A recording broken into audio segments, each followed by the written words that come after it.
to the situation that has arisen in some parts of Delhi, especially South Delhi, where CAS doesn't seem to be implemented. And the cable operators in South Delhi seem to have taken law into their own hands. And we know even while the cricket match were on, the TVs were shut, and some of us could not even watch the cricket matches. And the reason why this has arisen is that today the set-top boxes cost between 6,000 to 7,000 rupees, contrary to the assurance of the minister then that they would be between 2,000 to 3,000 rupees. So a television which costs 8,000 to 10,000 rupees, if a middle-class home has to invest 6,000 to 7,000 rupees on a set-top box, it will be impossible for them to have access to entertainment. So we would, sir, through you, like to express our concern to the Honourable Minister, seek as to what is the remedial situation, have a discussion on the subject. Full-fledged discussion on the subject. लाना चाहता हूं कि हमारे इधर मराठी भाषा का एक भी चैनल इस तरह टीवी पर आज के तारीख में चलता नहीं है। ये मराठी के प्रति बहुत बड़ी अन्यायकारक परिस्थिति निर्माण हुई है और आप इस विषय पर मंत्री जी को कहें कि कुछ तो भी तुरंत कार्रवाई करें। अब हम पूछते तो बताया जाता है कैश बॉक्स बैठाइए। आदरणीय सभापति जी, पिछले सत्र में हमने कैश को लागू करने की सरकार की जो जिद थी उसके ऊपर बहुत सारी आशंकाएं व्यक्त की थी। उसमें जो 2-3 आशंकाएं व्यक्त की थी, बिल्कुल वही आज स्थिति पैदा हो गई है। मसलन केबल देखना महंगा हो जाएगा। आप तो इस पर चर्चा चाहते हैं। आप मुझे 1 मिनट दे तो 1 मिनट तो पूरा कर। 1 मिनट पूरा हो गया। नहीं, वैसा मत करिए, इतना बड़ा अन्याय मत करिए। मैं ये देख रहा हूँ, मेरे पास 1-1 सेकंड लगी हुई है। बिल्कुल उसी 1 मिनट में खत्म करता हूँ। अच्छा ठीक है। तो हमारी आशंका थी कि केबल देखना महंगा हो जाएगा और पब्लिक इसको स्वीकार नहीं कर पाएगी। आज साउथ दिल्ली में, दक्षिण दिल्ली में यही स्थिति हो गई थी। हमने यह कहा था कि set top boxes TV set की सामान्य कीमतों से भी महंगे पड़ेंगे और आज बिल्कुल यही स्थिति हो गई है। जितने टीवी सेट उतने सेट टॉप बॉक्सेस लगाए जाएंगे। और तीसरी बात हमने ये कही थी कि पे चैनल्स की प्राइसेस जब तक रेगुलेट नहीं होती है, जब तक नियंत्रण में रहती है, तब तक नहीं लाना चाहिए। सरकार ने जल्दीबाजी में इसको लागू किया। फ्री टू एयर चैनल, हमने बार बार कहा कि सरकार इसमें दखल न दे। फ्री टू एयर चैनल आप अगर निर्धारित करेंगे तो उसमें लोगों, अलग अलग लोगों की अलग अलग सुविधा होती है, उसमें असंतोष आएगा। आज जैसा हमारे सतीश प्रधान जी ने कहा, दिल्ली में मराठी न्यूज चैनल नहीं दिखाया जा रहा, बाकी सारे क्षेत्रीय भाषाओं के चैनल दिखाया जाए। दिल्ली के मराठी भाषी जो मराठी न्यूज देखना चाहते हैं वो कहां जाएंगे? तो सरकार को फ्री टू एयर चैनल तय करने। आज सरकार का बयान आया है कि रेगुलेटरी बॉडी, आज सरकार, एक मिनट साहब, आज सरकार का बयान आया है कि रेगुलेटरी बॉडी हम बनाने जा रहे हैं। हम यही कह रहे थे कि कैश लागू करने से पहले आप रेगुलेटरी बॉडी बनाया, अब कैश लागू कर दिए, आग लग गई, उसके बाद कुआं खोदने का इंतजाम हो रहा है। इसलिए मेरा आपके माध्यम से सरकार से निवेदन है कि तत्काल कैश वापस ले और 6-8 महीने अच्छे ढंग से तैयारी करें, उसके बाद इसे लागू करें। माननीय सदस्य जो प्रश्न प्रश्न उठाए गए उसमें माननीय मंत्री महोदय से मैं चर्चा करके किस समय इस बात को उठाया जाए आपको बता दो। अब भूल गए हमें तो आपसे बात करने दीजिए। Shri Arun Jaitley, constitution 97th Amendment Bill 2003. Mr. Chairman, sir, I beg to move that the Constitution 97th Amendment Bill 2003 as passed by the Lok Sabha be taken into consideration and approved by this Honourable House. एक minute बता दो। Honourable members, the Constitution 97th Amendment Bill 2003 as passed by Lok Sabha is being taken up in the House today for consideration and passing. The bill has to be passed by special majority as required under Article 368 of the Constitution to enable members to present at the time of division on various stages of the bill. The first division on the bill will be called around 2 p.m. If the House so agrees, we may dispense with the lunch hour.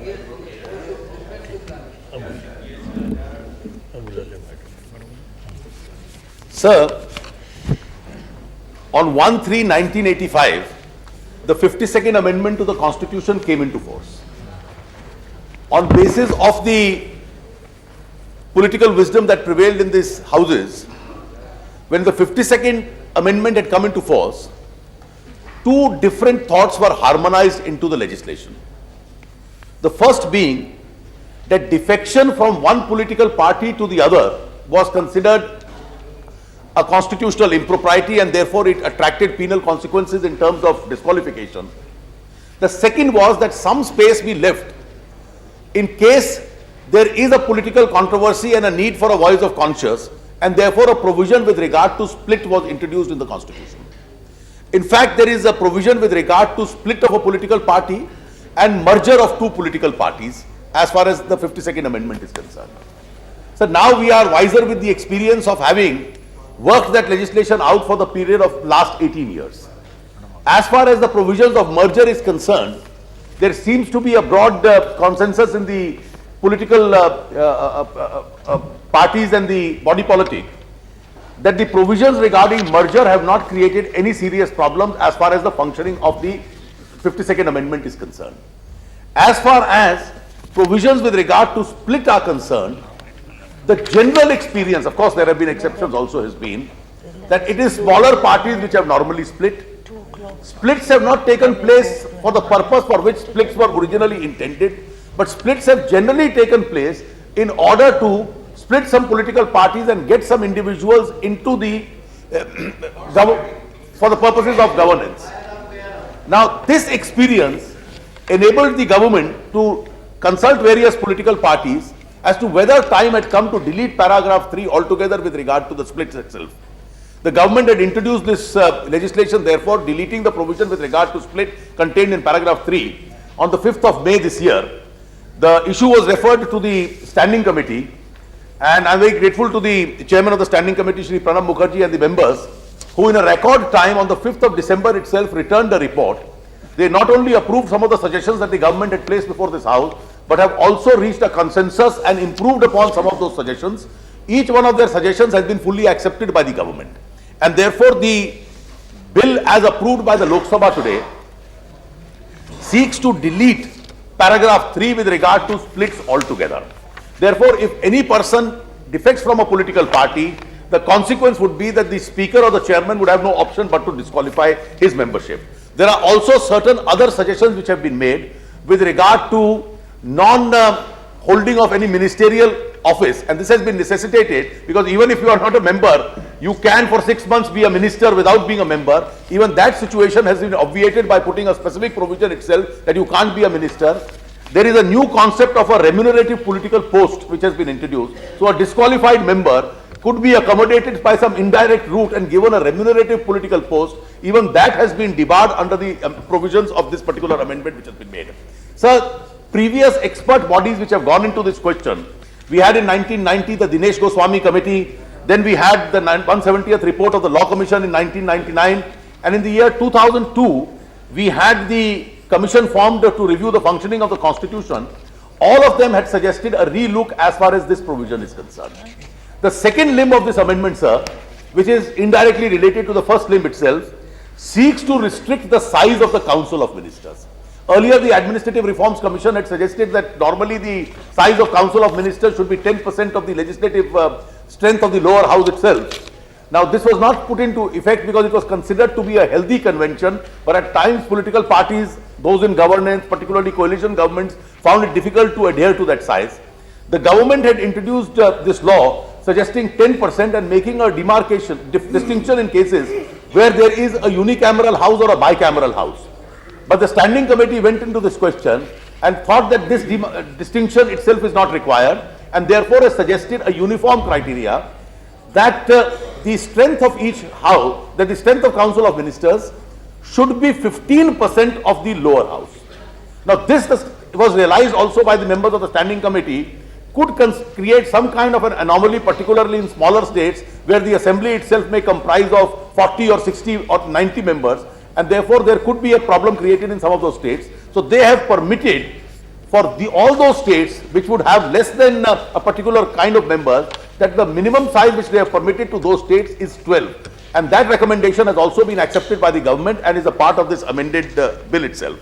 There was, however, one area where the original bill and the suggestion of the standing committee which had not been covered, as to, since this was made applicable to all, what happens to such governments where the existing size is in excess of 15% at present?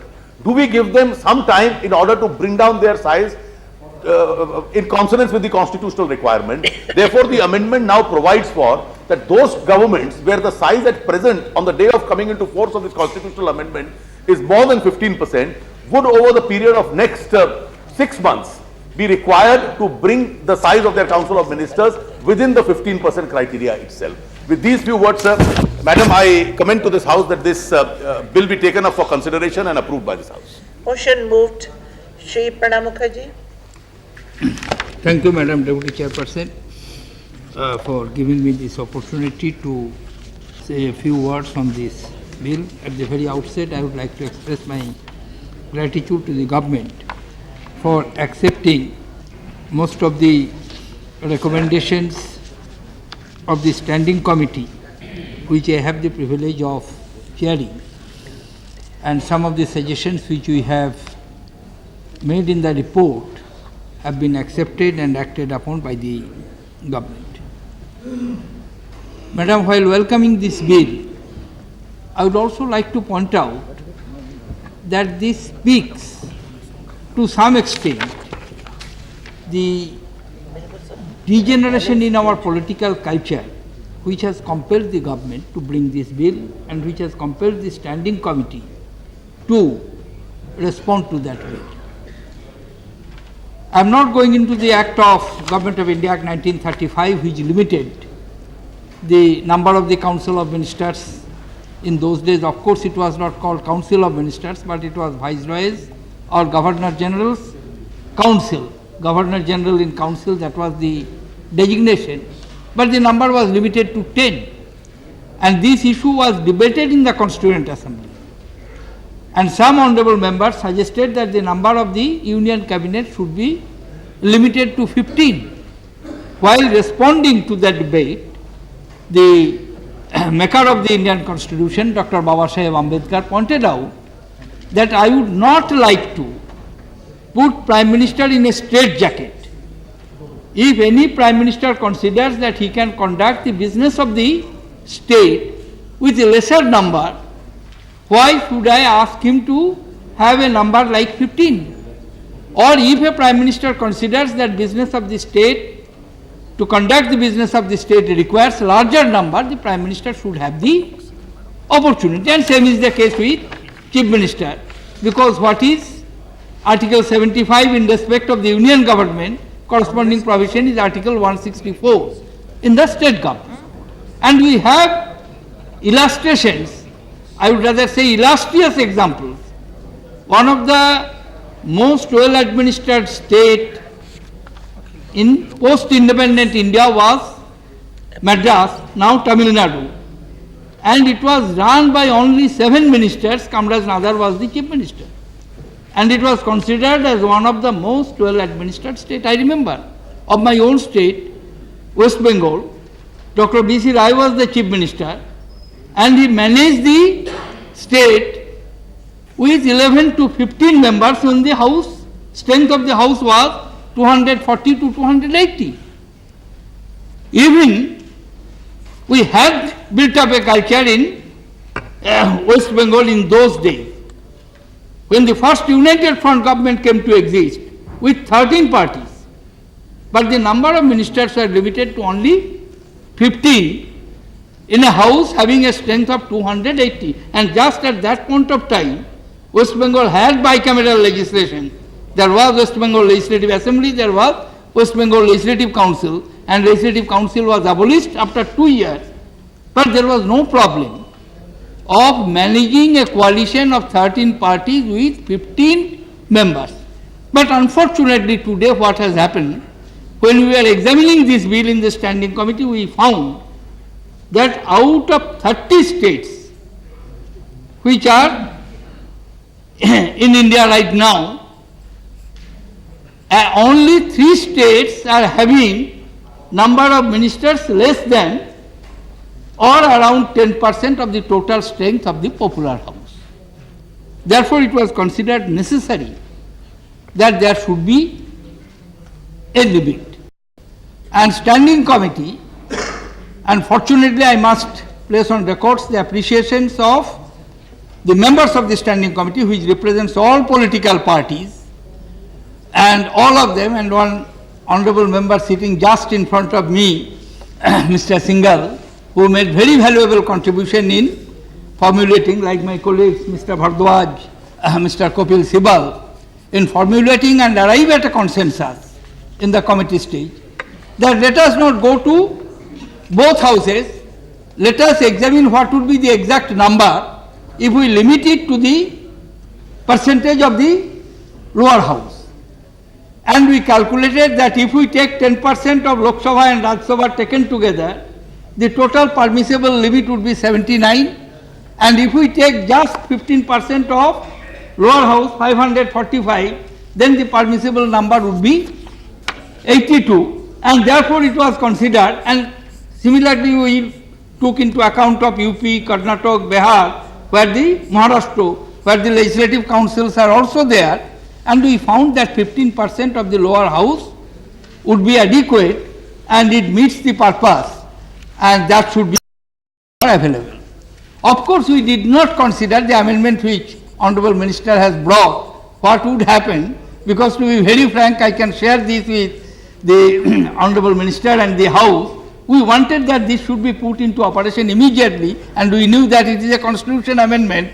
The moment you put into operation of the constitution, if you do not provide a fixed date to be announced later on, then it will have to be operationalized, and all the state governments who are having more than the prescribed number, they will have to readjust their council of ministers, but we wanted to convey this message. But there is no problem if you make it operational after 6 months from the date of commencement of this constitution or the date of notification, which the President will announce subsequently.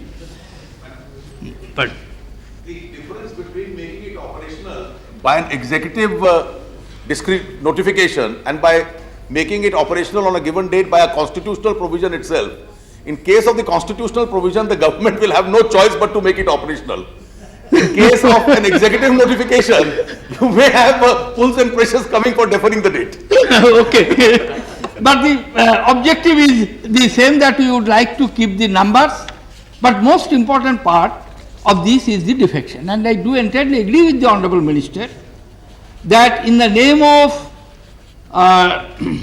expressing dissent or dissenting voice from the political parties or the leadership of the political parties, this provision was used to subserve the self-interest. It was not on the question of the dissent. Nobody prevents dissent. Nobody can throttle dissent. What is being prohibited, that you cannot take advantage of your elected status, being a member of a legislature, either in the assembly or in the council or in Lok Sabha or in Rajya Sabha, and thereafter express your dissent.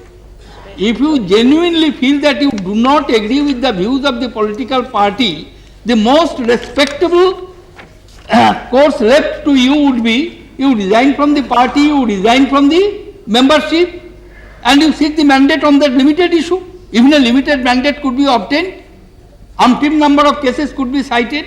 When the Congress party was split immediately after independence, many of the stalwarts, they left the Congress party. Some of them formed Socialist Party, some of them formed Krishak Mazdoor Praja Party under the leadership of J.B. Kripalani. But without any variation, Madam Deputy Chairperson, without any variation, all of them, whether in the provinces or in the union, they resigned from the membership of the Central Legislative Assembly at that point of time, or they resigned from the members of the State Legislative Assembly. One instance comes to my mind immediately. When Mr. Siddharth Shankar Rai was the law minister of Dr. B.C. Roy, he had differences with the Congress party, and immediately he resigned from the party, he resigned from the membership of the assembly, short by-election, and that's the normal democratic practice which we should have. Unfortunately, we are not doing so. Therefore, this is an attempt to prevent the taking advantage and some of our anxiety to eat the cake and at the same time have it. To prevent that type of attitude, this exercise is being made. We have also suggested that it may happen that 6 months minister without being member of either house is being prohibited. But the remunerative political office should also be, we suggested to the department, and thereafter the definition has come, which we have incorporated in the report, and government has also accepted that. But only one, of course it is a very odd case, which comes to my mind immediately, and from the past precedent, it happened in Bengal. In Bengal Assembly there is a provision, as there were a concentration of Anglo-Indian members, that 2 members of the Anglo-Indian communities could be nominated to Bengal Legislative Assembly by the governor. Once it happened that a member was elected and he was member, I think it was in 1956, election was due in 1957. Then what happened? He had differences with the party. He wanted to join the Congress party and there was a vacancy because one of the nominated Anglo-Indian member expired and he wanted to be nominated in that slot by the governor. And he resigned from the membership of the party where in his elected capacity, and he was nominated, and there were lot of problems. Now what you are providing under under Article 361B, whether this type of scenario can be prevented, because our intention is quite clear that remunerative political post in government owned corporation, in partly owned government corporation, or offices like planning commissions and others, which are, planning commission is now considered the office of the deputy chairman and membership is not now considered as not office of profit. Earlier, when I was the first deputy chairperson and deputy chairman, that was an office of profit, but later on it was described that means planning commission deputy chairman cannot be member of the legislature at that point of time. Subsequently it was changed. Whether that type of scenario could be avoided by the amending provisions which you have made under Article 361B. That is one query which I would like to have from the Honorable Minister. I do feel, Madam Deputy Chairperson, this is an important step towards cleansing the political system which have accumulated lot of dirt over the years, and unfortunately, though it is the correct step, but at the same time it reflects that what should have been done outside the legislative forum, in our behavior, in our norms, in our conduct, we, all of us, I am not blaming any particular party or any individual or any side of the house, but political establishment as a whole, we have failed to maintain a high standard, as a consequence to which these type of legislations are called for, and I do hope henceforth we will draw the lesson, behave properly, so that these type of legislations to prevent our misconduct are not called for in future. Thank you, Madam Deputy Chairperson, to give me this opportunity. Shri B.P. Apte. Thank you, Madam. I rise to support the passage of this Constitution 97th Amendment Bill, which is destined to become the Constitution 91st Amendment Act of this year. Madam, the anti-defection law, which is really the Constitution 52nd Amendment Act 1985, which brought the 10th schedule into the Constitution, seeks to meet effectively the scourge of defection which is afflicting the polity for the last several years. Madam, we have inherited the tradition of the Westminster model, and with many other good traditions, we have inherited certain other traditions also, like entering the well and floor crossing. So we inherited floor crossing from the House of Commons, and we made it into a fine art. The history shows that after 1967, when the monolithic Congress party rule was over for the first time in the country, between the period of 1967 and 72, actually up to 31st March 1971, out of 400 elected representatives, both in parliament as well as in state legislatures, 2,000 entered the game of defection and counter defection. The words Ayaram and Gayaram were added to our dictionary with the specific meaning of people defecting individually or wholesale and changing governments. It started in Haryana, if you want to go into that history. And also in Jammu and Kashmir.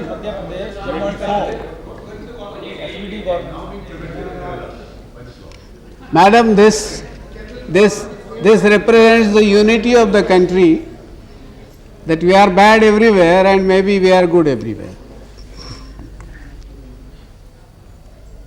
There are instances where one person would defect to different parties, and one instance is mentioned in the records where an MLA changed sides 5 times to become a minister only for a period of 5 days.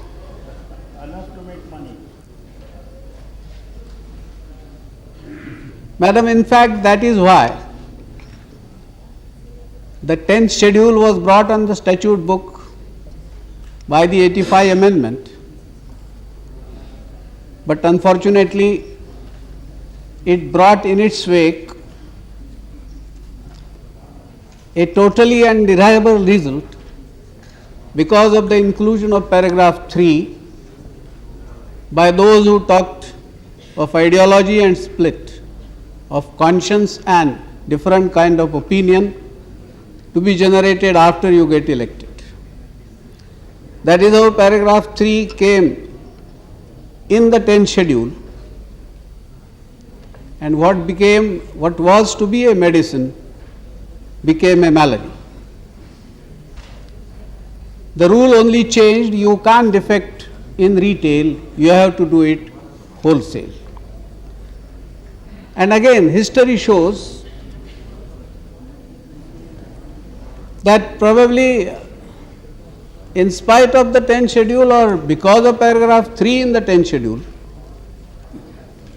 on an average, more defections took place from year to year after the 10th schedule than they used to before 1985.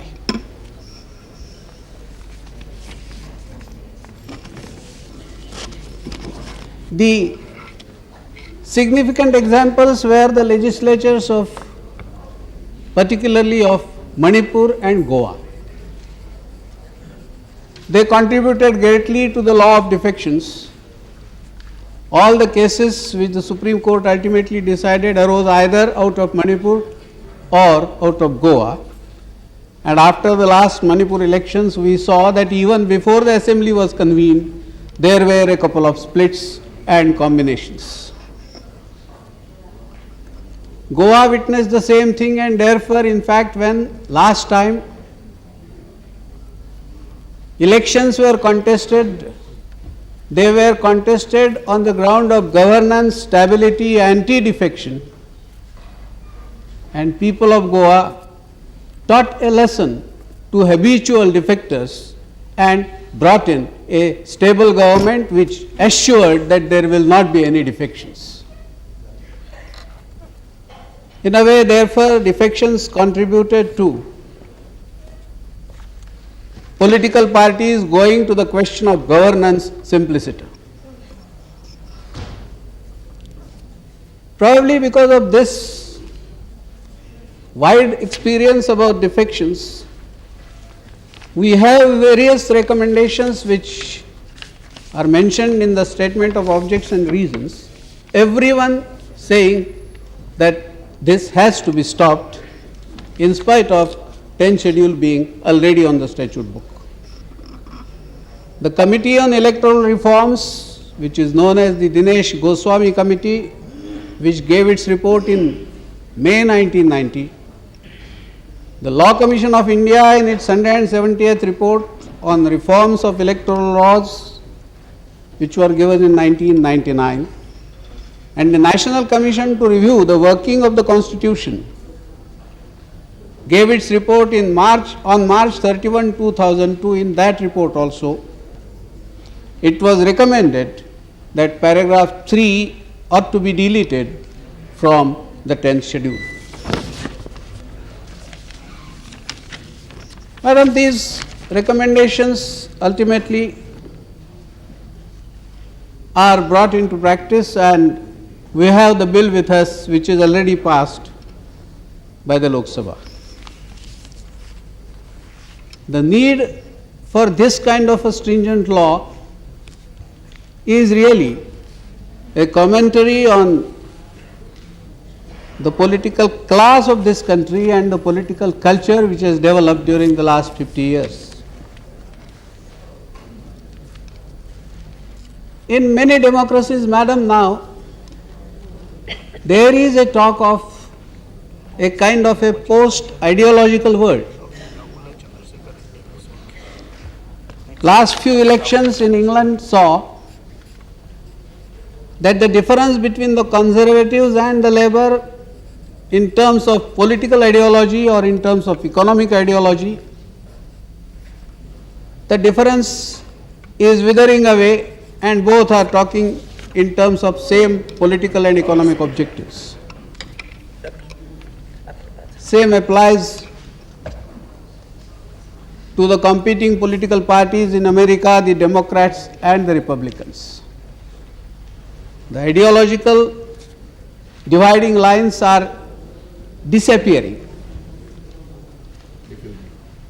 But the defection in this country, the kind of political culture which has developed in this country,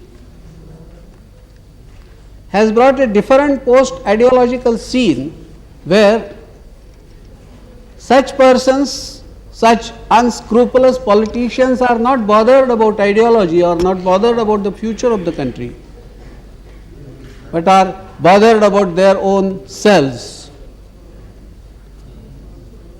I believe that this bill is part of an effort by the political class as a whole to reject this kind of rejection of ideology. Politics based on ideology can give people both an inspiring leadership and effective governance. Politics without ideology will be a matter of business. Probably the present amendment would contribute to bring back politics onto the rails where ideology and people's good have a priority over the self of the politician. Madam, therefore, while certainly commending the bill for this House's approval, I would mention a certain points which continue to bother in spite of the present bill. One is about even to the possibility of a limited defection in view of this amendment. The role of the Speaker continues to be what it was in the law as it stood before this constitutional amendment. Matters of dispute, even after this amendment, will continue to be decided by the Speaker. The Supreme Court held that this provision is valid, and the majority judgment said that the high tradition of that great office will ensure impartiality. History, unfortunately, tells otherwise. And there, the dissenting voice of Justice Verma proves to be right when he said that the likelihood of suspicion or of bias cannot be ruled out in respect of a Speaker who is elected by the majority and therefore who would have a natural bias for his party. The minority judgment therefore wanted to strike down the entire 10th schedule on this ground. Maybe this minority judgment is not as famous as the earlier famous minority judgments of Atkin or Justice Khanna. But I believe that this is a warning to us that if you want to be independent, if you want an independent, impartial decision, it must be by an authority which cannot be considered remotely, even remotely, to be biased. Therefore, the provision which continues to give the Speaker the authority, I believe, ought to be reconsidered. While rejecting the idea of a split, which really had nothing to do either with ideology or conscience, we continue with the merger part of a political party. If a political party merges with another party, then that merger is not considered to be a defection. Now, I believe that where there are smaller parties, and even today we have in Parliament about 44 parties and one party representing one person, like that, then the effect of such a merger is the same as the effect of a split and therefore change of government. Something has to be done to deal with such fraudulent mergers also. If necessary, that paragraph also needs to be deleted. Again, with parties splitting not after elections but before elections, and therefore a prominent member of a party not getting ticket, then contesting the election as an independent and coming to the house as an independent, and those independents becoming a very substantial group so that will participate in the government. Such independents as independents can change sides at will without the law affecting their changing sides. An independent need not join a political party to support the government and form part of the government. An independent covered by paragraph 2, subparagraph 2 of 10th schedule goes scot-free even though he does the same sin as a defector does. So parties merging and independents functioning are left uncontrolled, unbridled, and therefore are left to enjoy the benefit of their being independent and therefore being available. I believe something will have to be done about these two categories also. Madam, there is a question of the use of whip. Whip. Today, with the present political structure, every legislation, every possibility of a division in a house is controlled by the whip. Whether it is necessary in a growing, vibrant, intelligent democracy is the question. Where there are matters of ideology, where there are matters of basic policy, where there are matters of basic structure of a political party, then maybe a whip is necessary. But where legislation concerns all the people and where there are differences of opinion amongst the intellectual class also, a question does arise, and that question was very much before the standing committee. When you read the report, you realize that. But the standing committee in its prudence said that in the present circumstances of the country, it is not desirable to limit the whip to certain kind of legislation and not to apply everywhere. I believe a time has come. Just in the context of what you have said something very, very important. And I just want to mention with your permission, there is a judgment of the Supreme Court on this very point. And the Supreme Court says that the whip should not be all-encompassing. And I'll just read out to this House what the court says. One second. I'm just trying to help the debate. Paragraph 2(1)(b). He is embellishing my argument, I suppose, accept it. I'm just sort of adding to what you're saying, for this purpose, the direction given by the political party to a member belonging to it, the violation of which may entail disqualification, would have to be limited to a vote on motion of confidence or no confidence in government, or where the motion under consideration relates to a matter which was an integral policy and program of the political party on the basis of which it approached the electorate. So only on these two situations should a whip be issued. But the fact is, contrary to the Supreme Court, we, all political parties, issue whips on everything. This is contrary to our right to freedom of speech in this House, protected under the Constitution of India. And the whip is issued not only to vote but also to be present in the House. Because that makes assure that everybody would be in the House. But that 2(1)(b) doesn't apply there, madam. Or 2(1)(b) applies only when at the time of voting. Madam, I thank Mr. Sibal, but I would say that I had that quotation with me. I avoided quoting it because even though the Supreme Court says many things on many matters, sometimes I do believe that Supreme Court has its own limits. On matters of political propriety, we know better than what the Supreme Court does.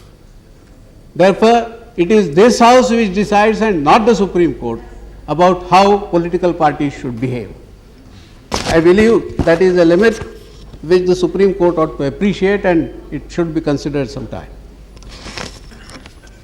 Lastly, madam, the question was here when the minister was putting the bill before the House about the application of the bill and the question of the government making it applicable and the necessity of that being mandatory instead of leaving it to the government. We have a classic instance of the 42nd Amendment Act of 1978, which was put on the statute book, but which even today is not brought into force. So such anomalous situation need not arise, and therefore if you want to amend the constitution or amend any law, give it an effect as you desire, as the legislature desires. That is the best way in such circumstances, particularly when such vital amendments are brought before the House. Madam, with this I support the bill and thank you. Shri Ragula Chandrasekhar Reddy.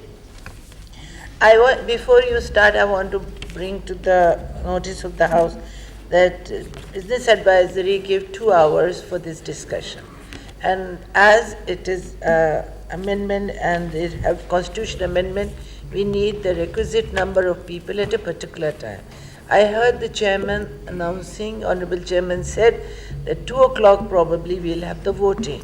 Now, technically the political parties have very little time, the smaller party. So I would request you to keep our timing of voting, as the next bill is also important. If you can be a little brief and within your time limit, I'll be thankful. Thank you, madam. You have 6 minutes. I hope my time starts right now. Beg your pardon? My time starts now. Yes, I will write it down now. I haven't written yet. Your time starts now. Thank you, madam. Madam, I welcome the bill, madam. The existing anti-defection law has got so many loopholes and lacunas. These loopholes and lacunas are exploited successfully by the defectors. To plug these loopholes, amendments to the existing law is very much essential. Though it is late, madam, I welcome the same. Madam, it has become the regular phenomena for the larger parties to break the smaller parties. The regional parties are the biggest casualties, madam. The elected representatives must live up to the expectations of the people. The people should have the right of recall as far as their elected representative is concerned, whenever there is necessity and whenever he is acting against their wish and will. Our party has also suffered during the 10th Lok Sabha time, madam, and the then ruling party has successfully engineered defections from our TDP also. At this stage, I must congratulate the present Prime Minister. He has not done all these things in the 12th Lok Sabha time, madam. He has gone boldly to the people. Madam, the elected representatives, while taking oath at the time of filing of nomination and at the time of assuming office, must also take a oath that he will not leave the party or defect to the other political party. If he or she is not really happy with their party, should quit the office and the post. The elected representatives who are elected on party ticket should be loyal not only to the people who have elected him but also to his party. Madam, let this legislation should also be extended and made applicable to the mergers also, since in my opinion merger is a hideous and respectable name for defection. They should have fought the election on a particular plan and manifesto. By merging the party, they will be defeating the mandate of the people. If you want to cleanse the politics, you should prohibit this type of mergers also, madam. Madam, what should be the position of a suspended member who are unattached? Will he be allowed to join any other political party? Is it not unethical and undemocratic to allow him to join other political party? Where he has been elected on party ticket, and if he is expelled from the party, he should be treated as unattached in the house. Later on, conveniently, he joins some other political party and joins into the cabinet. Madam, this process should be a continuous till the menace of defection is completely done away with. It is a great protection to the smaller political parties. Madam, as far as the regional parties are concerned, madam, if we look at the statistics and if we look at the experiences, madam, almost all the smaller parties are divided at one time or other. Now the time has come for the bigger parties also. Take the example of Chhattisgarh, madam. The outgoing Chief Minister tried his best to engineer split in the BJP by offering money and exploiting the other aspects also, madam. So now it is the time for the bigger political parties to look back to the states and so to support the cause of smaller parties also, since they suffered at the hands of the bigger parties. Madam, for these reasons I support the bill, and as far as the size of the cabinet is concerned, madam, we welcome it. We have been reading day in and day out. There is an expansion of cabinet regularly in many states. In some states, all the defectors are made ministers. And in some states, all the supporting members are accommodated in the cabinet. If not in the cabinet, they are given prime post and given cabinet status. It is another way of pleasing the people, madam. That should be taken care. To contain all these things, which have become burden on the exchequer and of no use to the people, such legislation of restricting the size of the cabinet is also essential. I appreciate the Honorable Minister for bringing such a good legislation. Thank you. Thank you, madam. Thank you. He was within 6 minutes. The next speaker from CPIM, Shri K. Chandran Pillai, 6 minutes. Now I'll give the countdown also.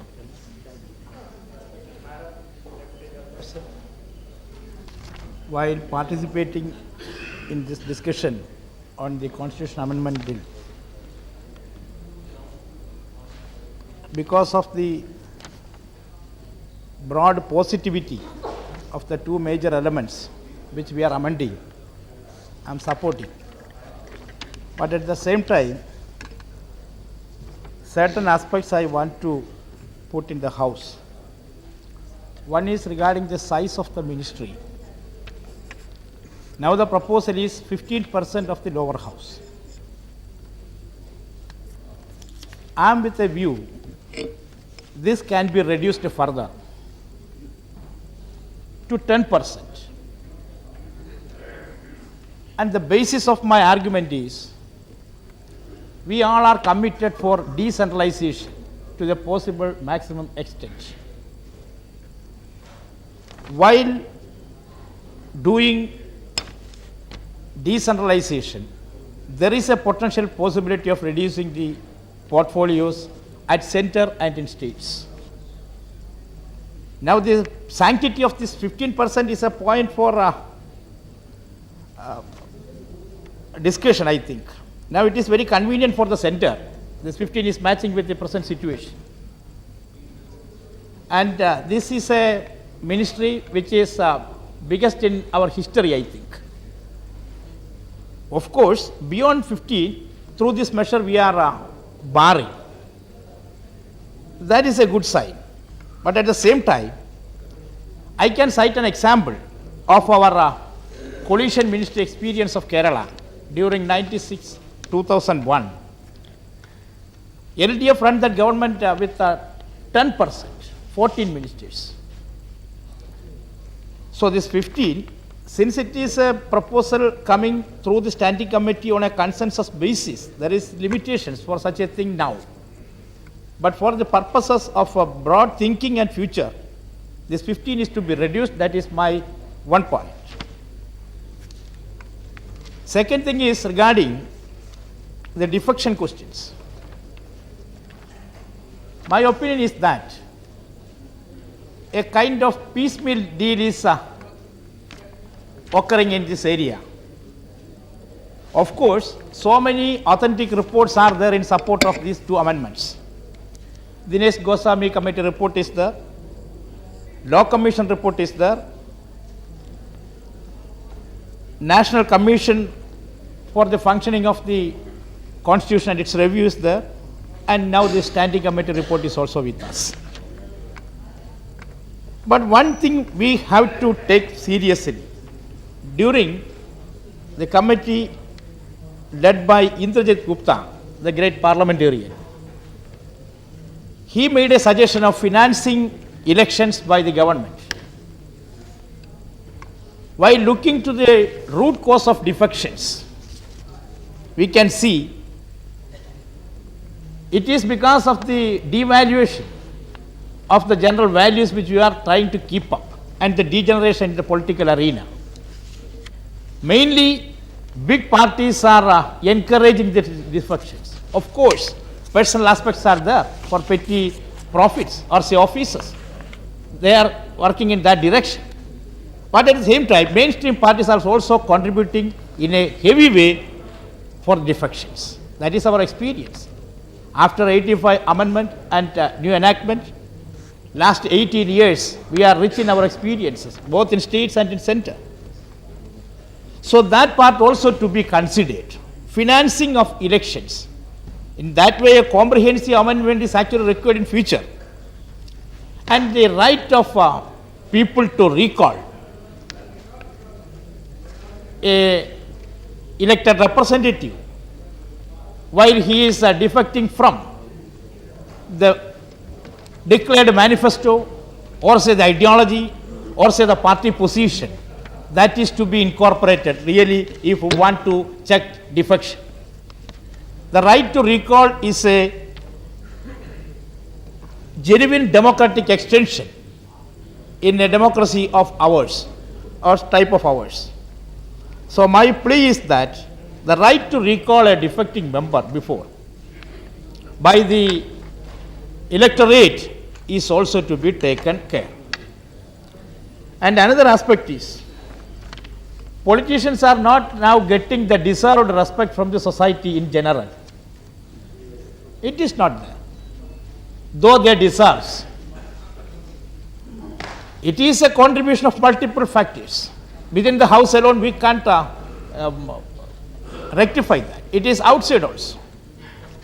This measure of amendment, in a way, positively contributing to rectify such a damage which is now provided. That much it is good. And my conclusion is that in the question of the size, I said my opinion, and the question of defection, financing question is also to be thought of, right to call is to be ensured, and our general experiences are also to be taken into account. With these words, I support these amendments. Thank you. You also were within your time limit. Ramashankar जी, आपका तो 5 minute है. माननीय सभापति जी, इसमें कोई शक नहीं है कि मतभेद होते हैं, नीतिगत भी होते हैं, कार्यक्रमों को लेकर होते हैं, सिद्धांतों को लेकर होते हैं, और इसमें भी कोई संदेह नहीं है कि जिनके ऐसे मतभेद होते हैं उनमें बहुत से पूरी आत्मा के साथ, हृदय के साथ, पूरे मानसिक होश हवास में वो मतभेद उनके होते हैं। लेकिन कुछ लोग इस बिल को, इस विधेयक को ये कह सकते हैं और कह रहे हैं कि ये स्वतंत्रता, जो बोलने की स्वतंत्रता है, कार्य करने की स्वतंत्रता है, उसमें बाधा पहुंचाता है। लेकिन ऐसा नहीं है। ये विधेयक जो सच्ची भावना है कि अगर आप कोई मतभेद रखते हैं तो उस मतभेद के जो नतीजे हैं उन नतीजे को भी भुगतना होगा।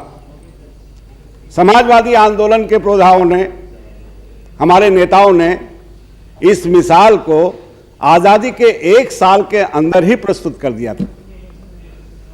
उत्तर प्रदेश में समाजवादी पार्टी के लोग, सोशलिस्ट पार्टी के लोग विधायक थे।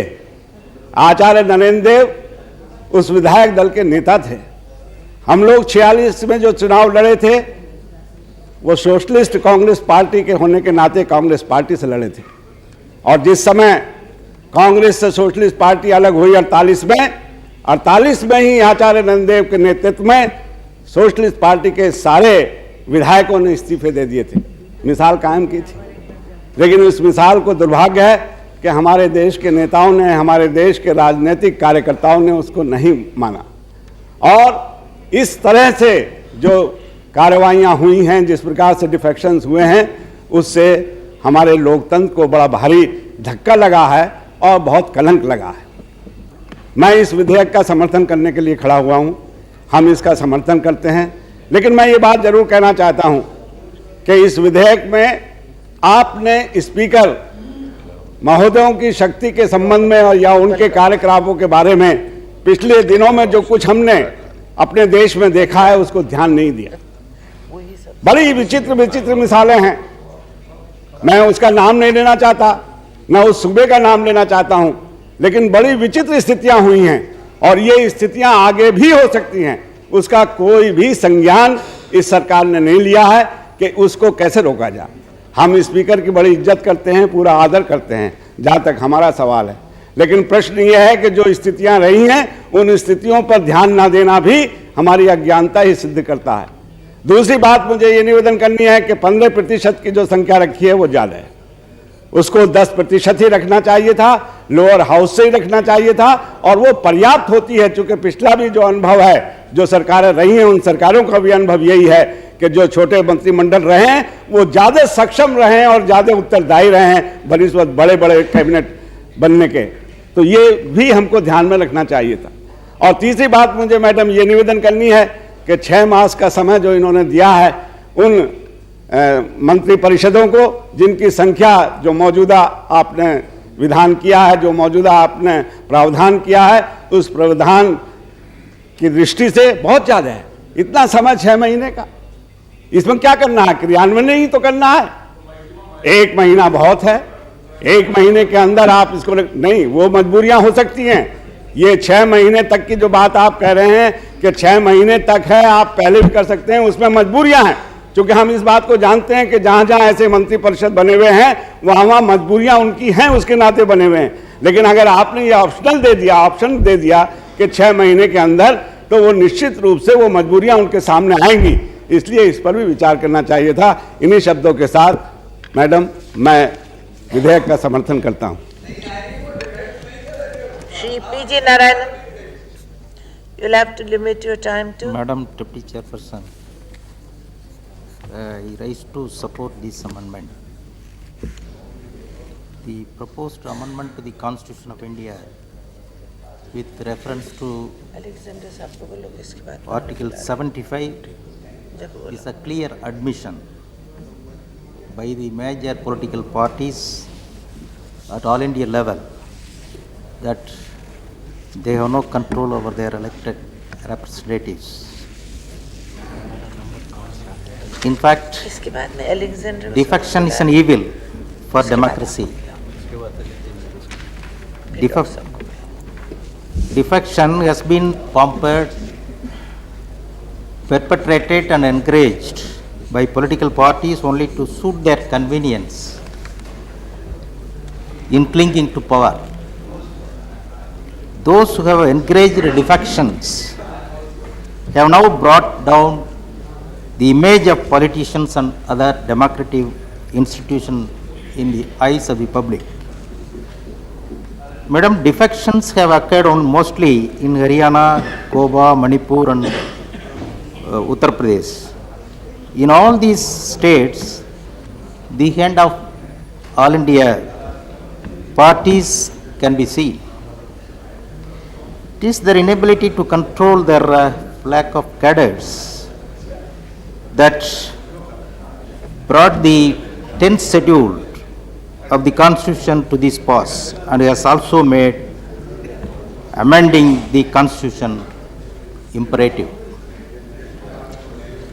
By introduction of Clause 1A to the Article 75 of the Constitution, jumbo ministries are sought to be restricted to 15% of the total membership of the legislature. The defection have been catalysts for being offered ministerial berths and chairmanship to the lucrative boards. So far as Tamil Nadu is concerned, we have only small ministry ever since independence of our country. I humbly submit that the mere restriction of ministerial berth alone is not sufficient, and the appointment to autonomous boards is also to be curbed. I call upon the attention of the minister with regard to the absence of any provision in this amendment of not having cognizance of any other offer of appointment to the defectors other than ministerial berths. This lacuna has to be removed, and no defector should be appointed as chairman of boards. Madam, the introduction of Clause 1B is contrary to the statements of objects and reasons. The objects and reasons are being sought to prevent the defector from being inducted as a minister, as well as restraining him from holding any remuneratory post during the aftermath of defection, of his defection. That is, the moment the defection takes place, debarring from him, considering him or her for the position also takes effect. Whereas Clause 1B sought to be introduced to the Article 75 does not have the same import, inasmuch as it disqualifies a member from such position from the date of disqualification or not from the date of defection. So I call upon the minister to explain this aspect, as it needs to be clarified at length. Hence, the disqualification alone matters to prevent the member in holding position as minister and not from date of defection. This means a member who has defected from a political party can continue to be a minister during the period of disqualification process proceedings till finality is reached. Madam, the need of the hour is that it should disqualify the member from the date of defection itself, or not from the date of disqualification, which is a distant probability. So, to curb defection, the only option is to treat the defection from the date of defection. Madam, the present amendment is based on the recommendation of the three committees, that is Committee on Electoral Reforms, Law Commission of India, and National Commission to review the working of the Constitution. Persons other than politicians head all these three committees. We should realize that four of non-politicians are trying to reform the political class. We should seek our level to avoid unnecessary criticism from others, and we all hope that this amendment will definitely be a short eye-opener. With these words, I conclude, Madam. Thank you. Dr. P.C. Alexander.